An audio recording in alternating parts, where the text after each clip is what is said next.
தமிழகத்தை உலுக்கிய கரூர் சம்பவம் குறித்த சிபிஐ விசாரணையை கண்காணிக்கும் சிறப்பு குழுவில் இடம்பெற்றுள்ள ஐபிஎஸ் அதிகாரிகளின் விவரங்கள் தற்பொழுது வெளியாகியிருக்கிறது.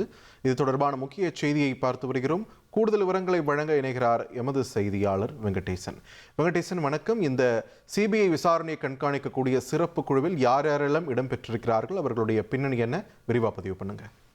வணக்கம். கரூர் கூட்ட நெரிசல் வழக்கை சிபிஐக்கு மாற்ற கோரிய மனுக்களை விசாரித்த உச்சநீதிமன்றம் கடந்த 11ஆம் தேதி பிறப்பித்த உத்தரவில் சுதந்திரமான பாரபட்சமற்ற புலன் விசாரணையின் நோக்கத்தை நிறைவேற்ற சிபிஐ விசாரணைக்கு உத்தரவிட்டதுடன் உச்சநீதிமன்ற முன்னாள் நீதிபதி அஜய் ரஸ்தோகி தலைமையிலான 3 நபர்கள் கண்காணிப்பு குழுவை அமைத்தது.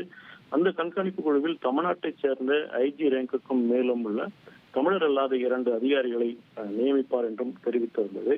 இந்நிலையில்தான் இந்த 2 அதிகாரிகளின் பெயர்கள் தற்போது அறிவிக்கப்பட்டுள்ளன. அதில் தற்போது அந்த அதிகாரிகளின் பெயர் சுமித் சரண் என்றும் சோனல் வி மிஸ்ரா என்றும் தெரிய வந்துள்ளது.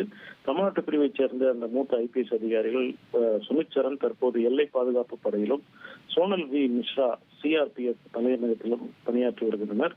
இவர்கள் இருவரும் டெல்லியில் பணியாற்றி வரக்கூடிய சூழலில் ஏற்கனவே இந்த சிபிஐ விசாரணை என்பது எஸ்பி பிரவீன்குமார் தலைமையிலான குழு என்பது தீவிரமாக விசாரித்து புலன் விசாரணை செய்து வரக்கூடிய சூழலில் தற்போது இந்த கண்காணிப்பு குழுவில் இடம்பெற்றுள்ள அதிகாரிகளின் பெயர்களும் வெளியாகியுள்ளது.